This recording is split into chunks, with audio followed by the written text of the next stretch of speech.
Kaluguran mo kapatid, ingasal pantayanan, mayap oras, miras tamo, kingasya mayaldo, ning keratamo, aginaldo mases. Misa de Gallo, Simbang Bengi, Sinta Ning Bengi, Sintang Gabi. At ganiting kaurasan, malamang lamang itamungan, sisintatan, at dinatang na isinta, kareng puso tao.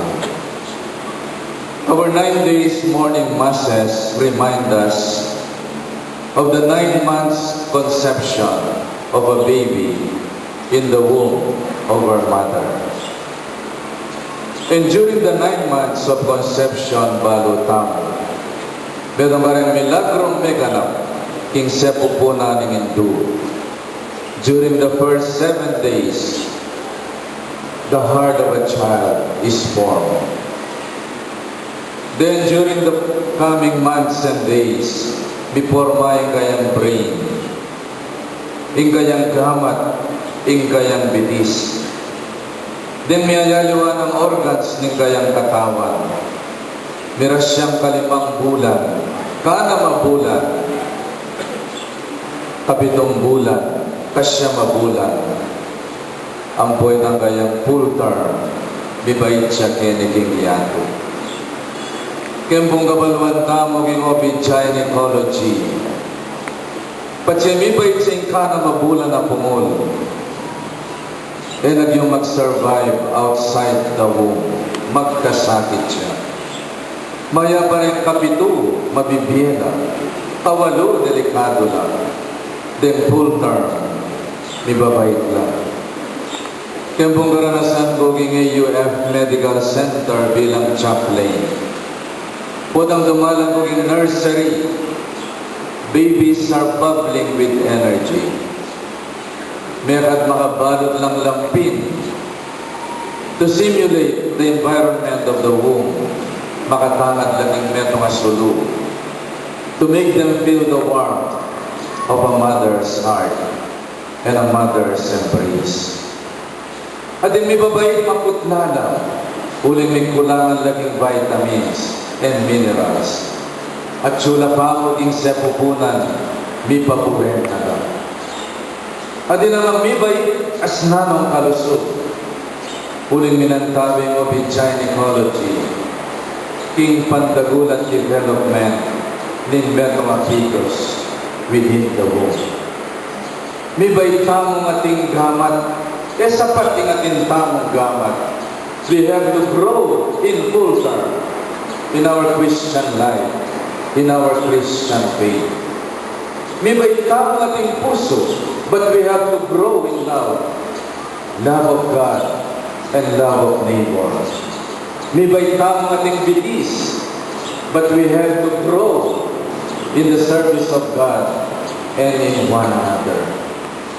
At yung kayagkatanan po ng Simbang Bengi is our growth and maturity to full term as a child of God in our Christian life, in the stature and in the image of Jesus Christ. Then we will give birth to Jesus in our life. May bayit ni Jesus, King BENE. That is the historical coming of Jesus. May babait siya, King Banal Sacramento. May bait siya kareng pamibiyagya tamo. The principle of incarnation. In Diyos, may katawan niyang tao. At may katawan niyang tao. Kapamilatan tao. Make the world feel that God is alive. That God is with us. Kapamilatan na rin kaya katamong maya padapat. Malasakit, kimetong at metong. Today we hear the Benedictus of Zechariah. Nung Maria kanyang Magnificat, Zacharias at inyang Benedictus. Baliw po, meron ka rin mumunang seremonya ng binyag. Kurusane kanwan ng pari, ing bingot. Kaya rin ang kirusan kanwan ng pari, dimpengari, ang kontegawan. Kurusan siya naman kanwan, inganak. Urusan niya kanwa ng anak, pabandita niya kingapong Ginoo. We were saved by the passion, death, and resurrection of Jesus. Nebang ng tamo, ing kaligtasan, king pamaylasa, at kamatayan ng Ginoo. Once again, through the passion, death, and resurrection of Christ, God claimed us back from the slavery of sin. You are my beloved. You are my son. Aangkinin kita bilang sa akin sa pamamagitan ng binyag. Bandi na katamo ng Diyos. At kailangan pabandita katamo kaya. At mano, nung pabandita mo king kasalanan. Because we are marked with the sign of the cross. Inganak po urusan niya king kanwan. Itingin mo munang bendisyon. Abagyan na ning pari. Ang poding pengari king anak. Potang bimot siya urusan niya kanwan ng anak. At potang makaintindi niya. Turwanan niya yung mag-bless. O manyiklod ka rin pengari. Bang manatili king anak. Ing bendisyon na ning apong Ginoo. Kapamilan na rin gamat na rin kaya katamong pengari na nabang ng tamo, ing bendisyon na ning apong Ginoo. Have you ever thought the first 3 commandments makapatungkol laking Diyos at ing kapatautos makapatungkol ya ka rin pengari tamo. Uling-iling representative king Diyos, king pamilya tamo. Niya po nang sisikloran talagamat ding kaya katamong pengari na nabang ng tamo, ing marakalagrasya, iba't king apong Ginoo. Honor your father and your mother. Masakit paniwala ng Diyos lugudya, iuling etaya kakit.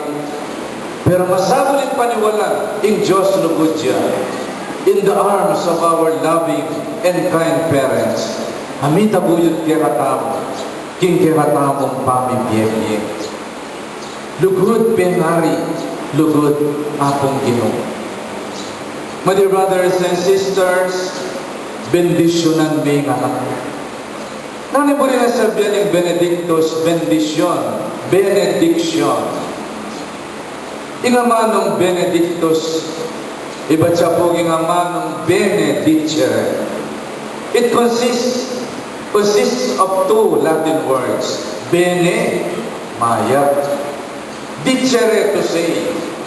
So po rin nasabihan ng benedicere, to say something good and to wish something good for that person. When we bless one another, we wish the best for one another. O yun po rin nasabihan ng bendisyon. E mo itang pisikanan meng danong. It's not more on the holy water. It is on the word of blessings. Asabyanan ng pari. Para kitang taong ita o para kitang bagyang ita.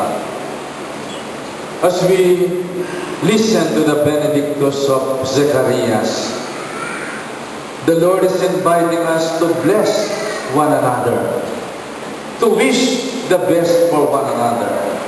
Uri ka rin kaya katamong wishes, karing yung ibabait, yung pangarap ng Diyos, karing pamibiyebye tamo.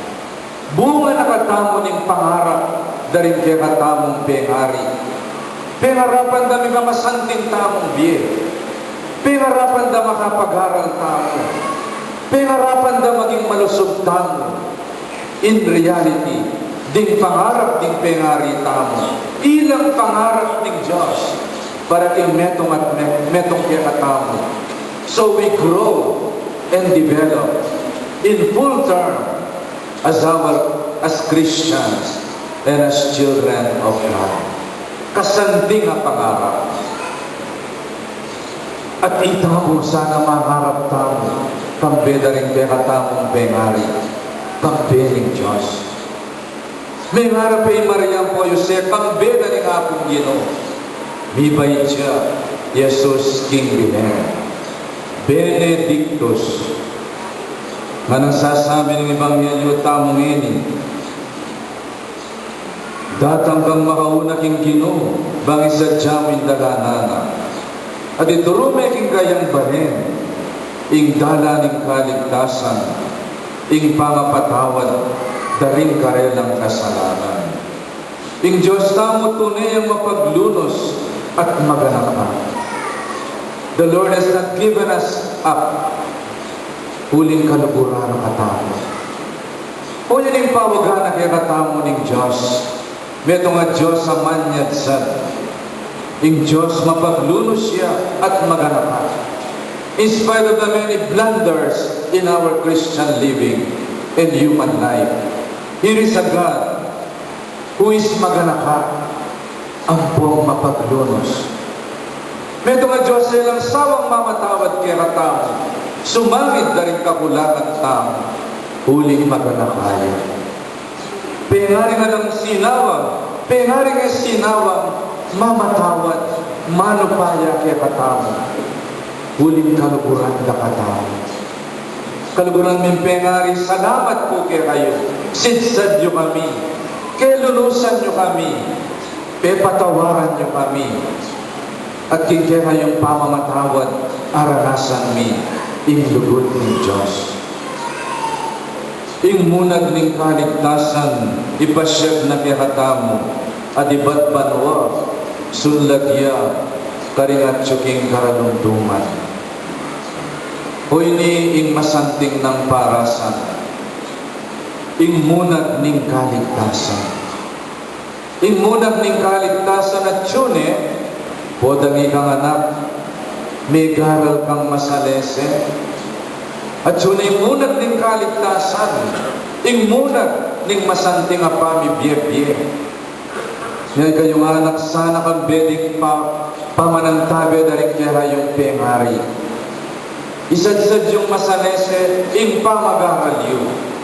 Bang nabanglan niya at akit, ing munag ning kaligtasan. Ing munag ning kaligtasan, namo buring sabyan, ing itamo miras tamo banwa. Huling keni pakingyato, haranasan taning banwa. Ing munag ning kaligtasan, potang mi papamatawad tamo, and we sleep in heavenly peace. Ing munag ning kaligtasan, potang malusog tamo, at masikan tamo pamikakatawan in the service of one another.